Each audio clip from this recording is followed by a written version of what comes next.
C'est en 1946, dans l'euphorie de la libération et de la reconstruction, que naît le CNL sous l'égide du ministère de l'Éducation. Ou plutôt, la CNL, car l'organisme s'appelle alors la Caisse nationale des lettres.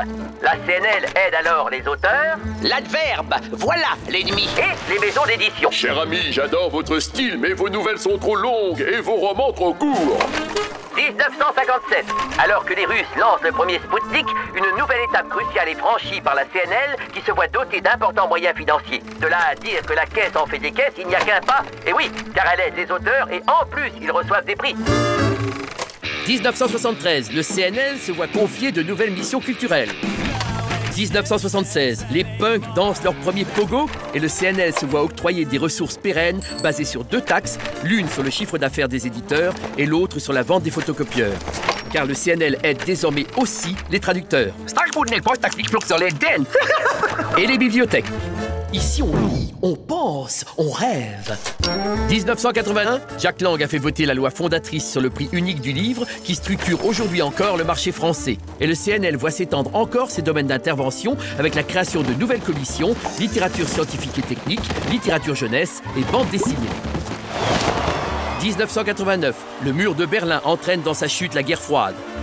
Profitant du réchauffement général, Jean Gattegno, le président du CNL, veille au succès des belles étrangères et de la fureur de lire. 1993, Hayam danse le Mia et le CNL devient le CNL, le Centre national du livre. Plus que jamais, il est la maison commune du livre. Plus que jamais, il soutient les libraires. Vous cherchez Antidote de la nouille? Ah, Antigone de la nouille, d'après Sophocle. Le voici. Et les grandes manifestations littéraires françaises. Et au Parc des Princes, on aura les chœurs de l'Armée Rouge qui déclameront du Verlaine. 1995, le CNL continue à soutenir l'édition théâtrale et poétique. Il accompagne aussi les premiers projets multimédia. 2002, le prix Nobel de littérature couronne le Hongrois Imre Kertész, traduit en français grâce au CNL. Sur tous les fronts depuis 2002, le CNL a aidé plus de la moitié des ouvrages disponibles en numérique. 2010, le volcan islandais, échappe à la Jokul, je l'ai dit, paralyse l'Europe, mais pas le CNL, qui finance désormais des organismes interprofessionnels. 2012, le CNL crée l'ETL, l'école de traduction littéraire, qui formera les traducteurs de demain. Grâce aux aides du CNL, Goscinny, Bourdieu, Yourcenar, etc., sont traduits à l'étranger. Foster Wallace, Alexievitch, Rushdie sont traduits en français, et bien d'autres.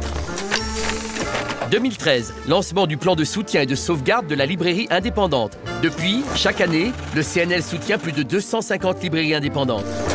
2015, nous sommes tous Charlie. La jeunesse est une priorité nationale. Pour le ministère de la Culture et de la Communication, le CNL crée et organise la grande fête du livre pour la jeunesse. Une idée à succès. 2016, on fête les 100 ans du mouvement Dada. Depuis l'an 2000, grâce au CNL, plus de 25 000 auteurs et 2500 éditeurs ont été aidés. Les auteurs sont désormais rémunérés quand ils participent à des manifestations soutenues par le CNL. Et surtout, le CNL fête ses 70 ans. 70 ans d'engagement aux côtés des professionnels du livre. 70 ans de soutien à la création littéraire. 70 ans d'action et de combat pour un monde plus libre.